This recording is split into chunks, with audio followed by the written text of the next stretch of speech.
Bienvenue sur Puissance Maths Collège. Dans cette vidéo, nous allons corriger l'exercice numéro 1 du brevet 2025 qui est tombé en France. Cet exercice traite de probabilité. Dans la première question, on veut connaître la probabilité d'obtenir un nombre pair dans l'urne A.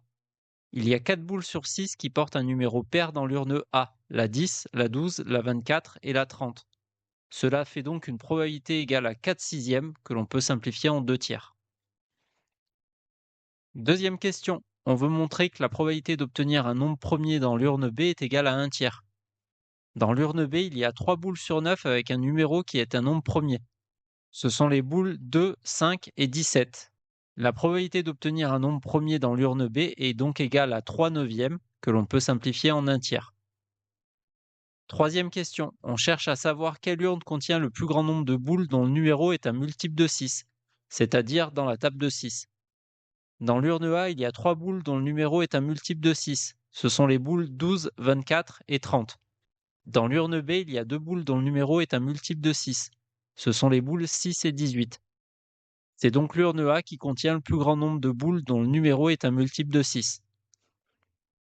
Quatrième question. On veut montrer que la probabilité d'obtenir un nombre supérieur ou égal à 20 est la même quelle que soit l'urne choisie. Dans l'urne A, il y a 2 boules sur 6 dont le numéro est supérieur ou égal à 20. Ce sont les boules 24 et 30. Cela fait donc une probabilité égale à 2 sixièmes que l'on peut simplifier en 1 tiers. Dans l'urne B, il y a 3 boules sur 9 dont le numéro est supérieur ou égal à 20. Ce sont les boules 21, 22 et 25. Cela fait donc une probabilité égale à 3 sur 9 que l'on peut simplifier en 1 tiers. On a donc bien les mêmes probabilités d'obtenir un nombre supérieur ou égal à 20, quelle que soit l'urne choisie. Dernière question. On rajoute une boule avec le numéro 50 dans les deux urnes. Est-ce que la probabilité d'obtenir un nombre supérieur ou égal à 20 est toujours égale, quelle que soit l'urne choisie? Dans l'urne A, il y a désormais 3 boules sur 7 dont le numéro est supérieur ou égal à 20. Ce sont les boules 24, 30 et 50. Cela fait donc une probabilité égale à 3 septièmes. 3 septièmes, c'est 3 divisé par 7, et ça fait environ 0,43. Dans l'urne B, il y a maintenant 4 boules sur 10 dont le numéro est supérieur ou égal à 20. Ce sont les boules 21, 22, 25 et 50.